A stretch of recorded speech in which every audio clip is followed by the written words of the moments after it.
Hey, what's going on, everybody? Welcome back to the Midnight Terrors podcast, another video podcast for you. I'm your host today, Kevin, here with something really cool. I've got a friend here. Hello. This is my friend Savannah, also known as Cash the Composer, who you've seen me post about on our Midnight Terrors socials. The reason we decided to do a movie review tied into this was to move into the interview portion of what you're doing with your YouTube channel, Cash the Composer. You were hard at work today, which I also got to witness firsthand, which was very cool. So Cash the Composer, I've shared it out a little bit on the Midnight Terrors Instagram because I played a part in a video for you, was happy to do so. So we've got basically like a horror musical coming about supposed female serial killer, first female serial killer in America, Lavinia Fisher. They've got the overall gist, but let's talk a little more about that. So tell our listeners, please, what exactly you're doing with the Cash the Composer Cash the Composer channel and the musical that's to come. I'll give a little bit of backstory so it makes sense. I write musicals, specifically horror musicals, so that's why I'm here. When I was a kid and I first realized I wanted to start writing musicals, I looked on the internet and I looked in books and I looked everywhere that I could,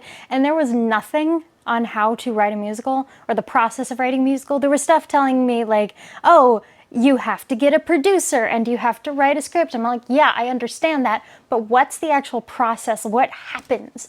And there was nothing. And even when I went to college and got formal instruction in music composition, there was a focus on the actual composition of music, not on the making of a musical, even though one of my professors was a fantastic opera composer. When I went to the Brevard Music Institute as a kid, same thing. Even though I was taught by an opera composer, he didn't really give me insight into the makings of a work. And I think it's because composers think, oh, my way of doing things is so specific and every musical is different. It really doesn't make sense to share that. Also, it, destroys the intrigue of, ooh, I wonder what he's gonna come up with next. And I really hate that.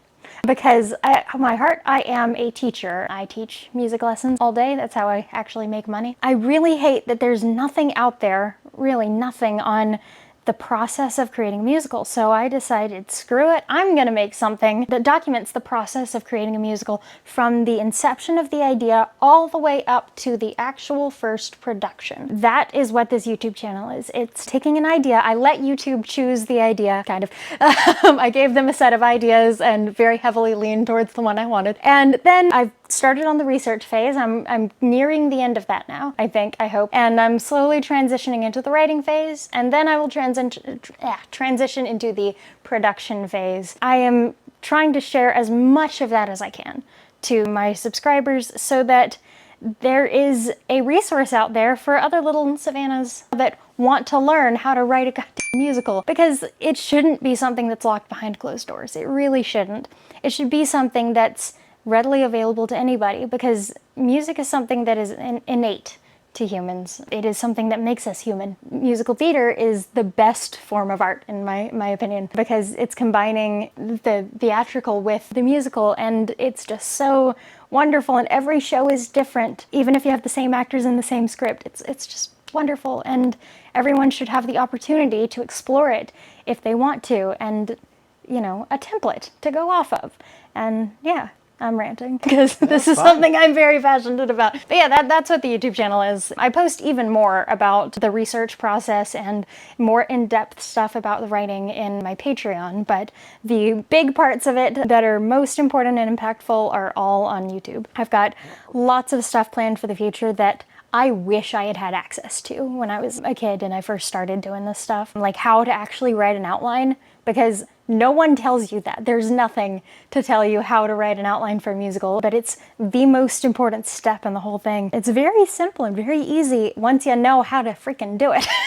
It's not like outlines that you did in middle school for essays, if that's where you're thinking of starting, which is where I started. Roman numerals and all that stuff. No, don't do that. It's stupid. But yeah, that's what that YouTube project is. And Lavinia Fisher is the subject because she's the perfect subject. She was 28 when she was executed, and I'll be 28 when the musical premieres. She was a local woman. She was a local legend. Her ghost apparently haunts the old jail where she was incarcerated for a year. The musical will premiere at that jail, hopefully, if I can get that to happen. That relies on a lot of factors coming together, but that's the plan. February 2026 is the goal. She's fascinating to me, and the more I research her story, the more f***ed up it gets. Yep. We went to the jail today. That's what I was invited to do, was partake in a tour of the city jail, which I had been to the jail before, but only outside. Never inside. And one important thing that our tour guide today said, which I believe his episode on your channel will be out by the time this one does, he always emphasized when telling Lavinia's story, this is her legend.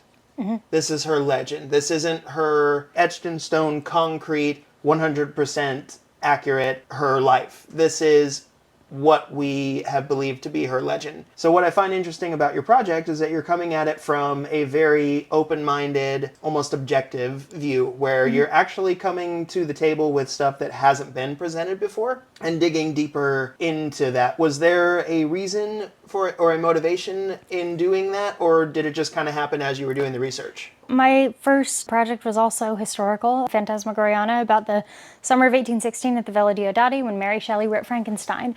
And initially, that's all it was. It was just, Mary Shelley wrote Frankenstein and I want to write a musical about her. Then I found out there was a lot more that happened that summer. And there are even things that I didn't include in the musical because I did not feel comfortable covering that subject material, and mostly because I don't feel I'm mature enough as a writer to be able to do so adequately. Maybe I'll revisit it in the future, but talking about things like miscarriages in a musical is like something that I don't want to touch right now. I'm talking about the abuse of Lord Byron and Mary's father and just all of these men in her life that failed her. There's a lot of things that I just touched the surface of and then did not go any further, but I went deep into the research. It took me 8 years to research that show because I was like, I need to know these people. If I'm going to put something on the stage and claim that it's about them, I need to represent them accurately.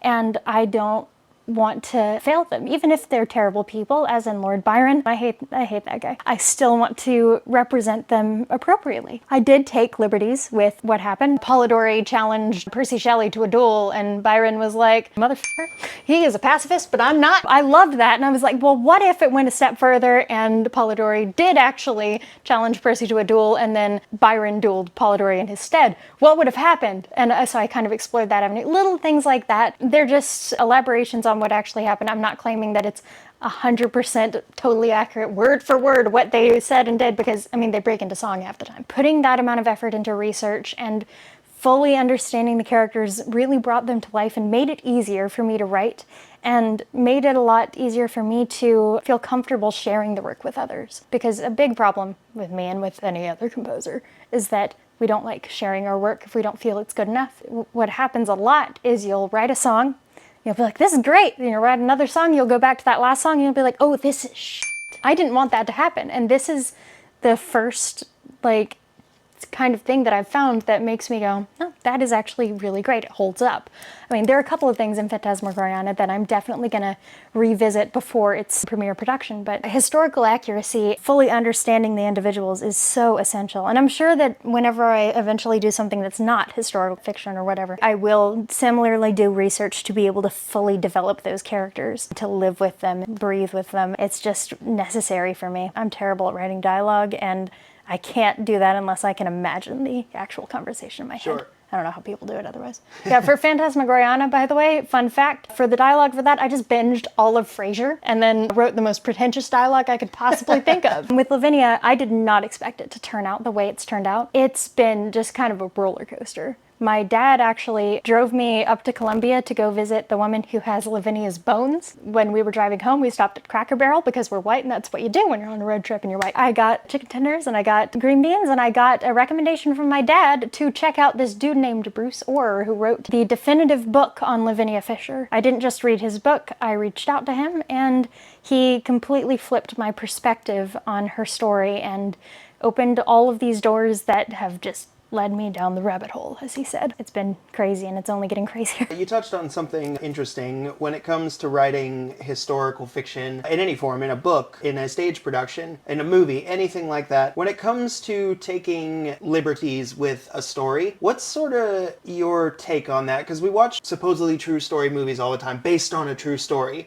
Then you go do some digging, and like 99.9% of the time, they've changed something for dramatic purposes. And some people are very mixed on that, because are you getting drama at the expense of losing the actual story, or like is it for the better? So when it comes to taking liberties when you're going to work on your musical, is that something you're going to be mindful of? Is it more important to stay true to the story in this case, or do you think it can be helped by taking liberties when it comes to actually putting it on a stage? My whole thing is, with anything that happened this far back, both of these stories, Fantasmagoriana and Lavinia Fisher, took place in the early 1800s, 1816 and 1820. So the records that we have are very spotty. With Fantasmagoriana, they were all writers. So they were writing letters, they were writing poems, they were writing narratives that were thinly veiled middle fingers at their employers. It was very easy to chart everything that happened in the summer, but there were still holes to be filled in. When Byron wrote his apocalyptic poem, The Darkness, did anyone hear it? Did he dictate it? Did he just write it? Were there several drafts? Did Claire know that it was about her?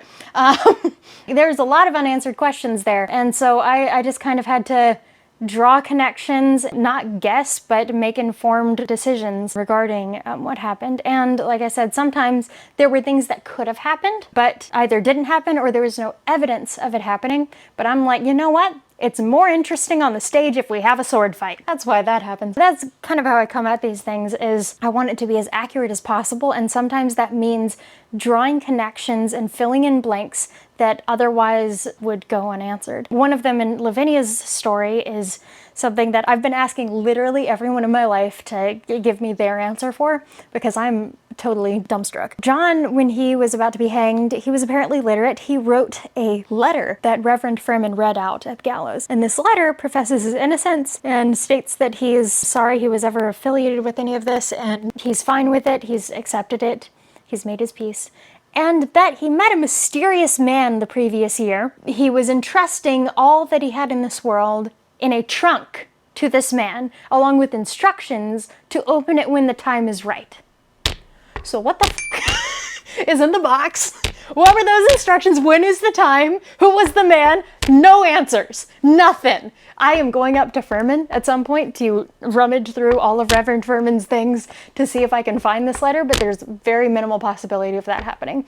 I have no idea. You have any guesses as to who this mysterious man might have been? What might have been in the box? Or do we have a Pulp Fiction situation with the magical briefcase? Well, we got a good few listeners out there, so if any of you have any insight on that, write in. If your family was entrusted with a box, a trunk of any size by a John Fisher back in 1820, call me. I really want to know what was in that box. It would really help me out, guys. I have some guesses, and they're purely guesses, like theories as to what it could have been. My dad wants it to be like something gruesome and devastating or sad, but I'm like, no, it was probably something much more mundane. But we could both be wrong. We could both be right. There could be something that we're not even thinking of. I don't know. It's fascinating, and until I find an answer to that, I'm going to have to make something up for the show, because that's a hole that needs to be filled in. And right now I'm leaning towards he was a guy that befriended the Fishers under the guise of being a supporter of their relationship, because they were an interracial relationship, and he was secretly bigoted and revealed their relationship to the townspeople who went after them in a mob and caused their arrest and all that. That's the current thing I'm going for, but the mysterious man's guilt was never revealed to John, so John believed he was good up until he wrote that letter, or up until his escape from the jail, up until some point, and then he goes, oh shit, this guy was evil all the time, and then in that trunk was just something saying, I know it was you, you get the ashes of my burned house because you're such a jack.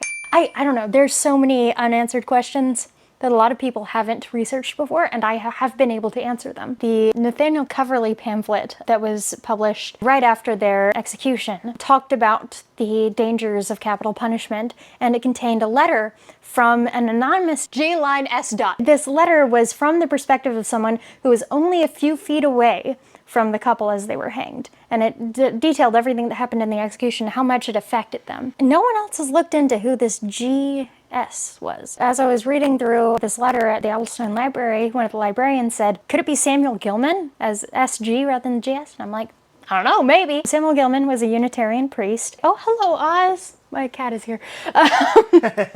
Okay, bye, Oz. So he was a Unitarian priest who was very prolific. I managed to get my hands on some of his letters, and he signed all of these letters as Gilman S. Dot. And his handwriting is atrocious. So it looks like G line S. Dot. And I was like, okay, that's kind of a coincidence. So I've been looking through all of his letters, and there are a ton of turns of phrases, a lot of like word combinations that he uses that lead me to believe that indeed it was Samuel Gilman who wrote that letter. And the reason that's important is because there's a rumor that Lavinia was buried at the Unitarian Church graveyard and that she haunts that graveyard. She wasn't. There's no connection to the Unitarian Church unless Samuel Gilman was there at her execution. That would explain it. And suddenly things start fitting together. So yeah, I've answered that mystery. I've solved that riddle. I'm going to try to solve all the rest of them. We'll see if I can do that, because remember, I got my degree in music and math. I did not do history, I did not do writing, I did not do any of this stuff that teaches you how to research well, so I'm just flying by the seat of my pants. I have one more thing for us to touch on. I mentioned it earlier. We did go to the jail today. Yes. With a few friends of ours and our tour guide. How'd you feel about all that? Because we talked about reactions afterwards, and it was very different reactions across everybody that we talked to. I mentioned this to you before. That was not my first time at the jail. That's my first time inside the jail. Every time I go, I am overcome with a heaviness on my chest area and a very anxious feeling and almost a very sad feeling. This going in the first time was very, very eerie. There was only one part of the tour where I felt like genuine fear, which is when we were in the doctor's area, especially hearing later on that people listening to this probably know who Ed and Lorraine Warren are, hearing that they went there, and Lorraine said that she felt that there was something there that wasn't human. That was the part where I felt very overwhelmed. But that's always my reaction. What'd you feel today about being at the jail? Let me preface this by saying I don't believe in ghosts, but someone really wants me to, because things keep happening that I can't give an explanation for. I'm sure there is one, but I don't have one. This isn't the first time I've been inside the jail. I went into the jail and I was checking it out as an event space for the musical. And the second I crossed the threshold into the jail, my microphones stopped working. And they did not start working again until after we walked out of the jail. As soon as we were done with our tour, then suddenly they started working again. No idea why. And it was just kind of like, okay, that's odd. So that's why the audio is crap on that video. That's not the only thing that's happened. When I recorded the video with Laura, our mutual friend at Charleston's Absent Friends, where she told the legend of Lavinia, this camera right here kept crashing, just would not work properly. There were all sorts of other funny, weird things that have been happening around here. Like the day after I announced that Lavinia would be the subject of my musical, my house lost power for like several hours. And there was a huge storm that just ravaged Charleston, and I was like, that's a coincidence. Just lots of little things here and there. I'm not a believer in ghosts, but there are a lot of things that happen, and I'm like, okay. And that being said, walking into the jail today, I didn't feel anything in particular. Bruce warned us, there's some creepy stuff that happens here. Sometimes people feel faint or ill, and I'm like, well, that's ridiculous. We walk up those stairs, about to go into the Red Room, and my dad and I had the same reaction of, whoa, this floor is unsteady. It felt uneven. The rest of our group went off into like the right side of the Red Room, and my dad and I are in the other corner, like leaning against the wall, trying to stand upright. He took a picture of me while I'm in the corner like this. Until we left that room, it was just like bad. Going into the executioner's room, I just felt kind of nauseous. Then we come back down the stairs and I felt fine again. And I was like, okay. Then we come back up the stairs and that feeling starts to creep back up, and thankfully we left and it went away. I don't know. Can we talk about something that I was just so thrilled to hear about your recording process today? At a certain point in the jail, anytime you were cutting to me, what was going on? So every time I panned my phone over to Kevin, everything went blurry. Like, it would not focus on him. And even if someone moved to stand exactly where he was standing, like, the blur would follow him and it would focus on the new person. It was kind of crazy. And literally every time I panned by Kevin, no matter where you were, it was like, oh, blur time. And no explanation. Got outside the jail and I said, just paying my respects. Please do not follow me home. Just here for research, paying my respects. Please do not latch on to me. Have they heard about the other thing that happened to you at the jail? I've had a few experiences at this jail. It's about 10 years ago. Went on a different ghost tour for other parts of the city. I had heard about the jail from my mom, and she had had such like intense experiences there that she didn't want to go. But she's a good mom. I begged her to go, and she was like, we will go, but I'm not getting out of the car. I was not even looking for it, and she pulled up and she said, oh, there it is. It was like a cold, rainy night in December. So perfect atmosphere for all this. I get out. Immediately that heavy feeling in the chest comes just by looking at it. It actually has been refurbished quite a bit since the first time I saw it. If you look if you look at the photos, it was pretty run down. Yeah. It was a dusty disaster before. Yep. The material of the building was rotting away. It was very, very dirty, so to speak. Yeah, the folks have done an amazing job renovating the space. So if you're looking to get married in Charleston anytime soon, I would actually recommend the jail as a venue, like legitimately, completely seriously. I played weddings for years as a gig musician. I know this is a tangent. It is one of the few places in Charleston that's still like mostly reasonably priced. I mean, it's still expensive. It's Charleston, but it's not insanely expensive. It's wedding expensive, which, yeah. Anyways, go on. Oh, no worries. So we get out, we walk around, we've got the heavy feeling. I'm like, let me take a couple photos and then we can go, because my mom's just not having it. I take the first photo, which you'll see on the screen, of just the overall front of the jail. Bear in mind, there are no like street lights where that jail is, really. If there are, they're at the end of the street or they are on the opposite side of where the jail is. So there's no light over there. And that's because it's right across the street from a couple of houses, and it would be really intrusive to have bright lighting right outside of the house. So I took my first photo of just the overall front structure. In the corner, there's this ball of brightness there. And I take the photo, I'm like, like my camera's fine, there's no glitch or anything. And I'm like, okay, that's weird. I go to take another one and you'll see the second one. There are now streams of curved light coming out from the, like what I thought was the windows, but if you zoom in on them, they're not coming out of a window. They're like just next to the window, coming through the walls. This was also at like 10 o'clock at night, so there's no one in this jail. It is closed, all the lights are off, everything's shut down. If you have some big lantern that works like that, let me know, because I could probably use it for stage production or something. So I'm I know directors who would kill for that. Yes. Okay, one more. Let me just get a photo of me in front of the jail. I'll have my mom take it. She did end up getting out of the car. I was like, please, I need photos. So she, again, being a good mom, we go to take the last photo, which is me in the street in front of the jail. She takes the photo. She screams bloody murder and says, we got to get out of here. And I said, what? And she would not tell me. And she goes all the way up the road just in silence and then shows me the photo. That light has now moved from the building window to just directly in front of her camera, directly in front of her while she's taking this picture. Something was there very attracted to us. We also found out that the gate is always closed where the courtyard is, where the executions were. For some unknown reason, it was wide open that night. I went back with a couple college friends. One of them took a photo, claimed she had a face in her photo, but they all had the same feeling that I did. Went there with my brother-in-law, not too much there, but that was the first time I really took note of how like dark the windows are. Drove past it with other friends during the day. They still had that overwhelming feeling. A few years back, it was my mom, myself, and my nephew. And we got there and we walked through the courtyard, because you can walk around it. Or at least you used to be able to, not anymore maybe. We walked around in the middle of the day, just bright sunny, and we go around the back. The windows that you can see are just pitch black. Like you can't see anything inside of them. And then we get around to the far right side. We're getting creeped out. We look down, there's a dead bird right by the jail wall. And we're like, okay. As soon as we take note of this bird, the loudest thud from the wall directly next to us. And again, not working hours. It's like a Sunday afternoon probably. There is no tours whatsoever. Okay, we're like, okay, something doesn't want us here, so we took off there. I can't even explain how any bang would be able to, because it was like someone punched the wall. But I can't even explain how anything that hit the wall would make as loud of a bang as that did. And that was the last time I went back until today. And again, I still had that same feeling. Well, so I might have an explanation for you. You're not going to want to hear it, but I might have an explanation. Bruce thankfully helped me find news clippings on John's escape from the jail, John Fisher's escape from the jail. Not a lot of people escape from the jail, but he managed to. Instead of trying to go through the window, he went under the window. He was on the second floor. It would have been just under that second floor window, and it would seem like it was on the first floor because it would have been low enough. And he knocked out the bricks So that requires quite a bit of force.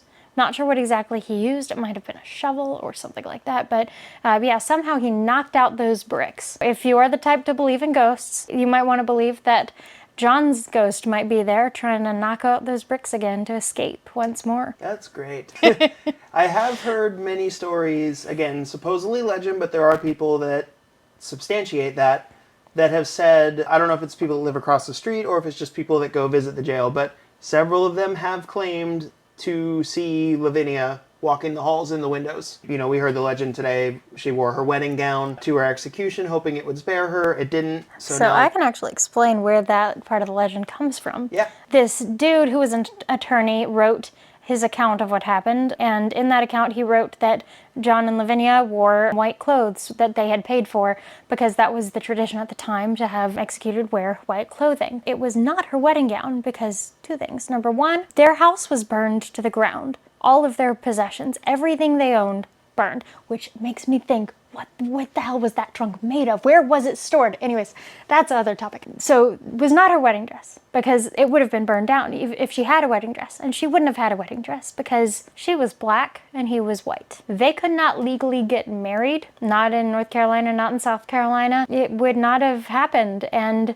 what's the point of buying a dress if you can't get married in a church? They considered themselves husband and wife, and they loved each other to death, but they did not get married in a ceremony. There is no marriage record because there couldn't be. It sucks. But the fact that they've perpetuated this wedding gown thing, it stems from that paper that the attorney wrote describing those white clothes. When they went to trial, they were scheduled to be executed on February 4th of 1820. And then this dude, I haven't been able to pin this down yet, but some guy confessed to the crimes of which they were accused. So they petitioned the governor for a stay of execution. Something happened, and the guy recanted his confession. They ended up getting executed just a little bit later. In all of the records beyond the first account that says in the Nathaniel Coverley pamphlet, yeah, they applied for a stay of execution because this other guy confessed. Everyone else has their own thought on why they had this petition.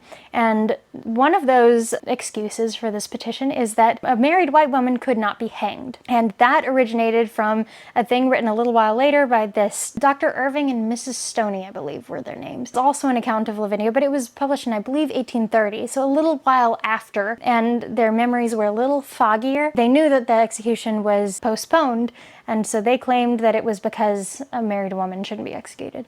And then this dude who wrote a history of the jail, whose name I am blanking on because I am terrible at names, he wrote a white woman should not be executed. He was the one that put white in there. Not the people who actually saw it, but this dude who lived in the 1990s. People took it, a thing that happened, and then wrote it down, and then someone else interpreted that thing and wrote it down, and someone else interpreted that thing and wrote it down, and just got the story all flipped upside down. One of the things I'm doing to release in a video later on is taking every aspect of the legend and figuring out where it originated, because behind every part of that is some kernel of truth. As we wrap it up here, I think one thing I want to end on is, again, going back to our tour guide, Bruce's talk today, this is the legend of Lavinia Fisher, the legend. Talking about that specific point about the wedding gown, how many times when you think of a legend universally known and accepted, that you think maybe people take a step back and embellish the story a little bit to have a spooky ghost story to tell, which is why I asked the thing about liberties and where your stance on it was. And I think what's going to be most compelling about the project with the stance that you're taking on it, I think there's going to be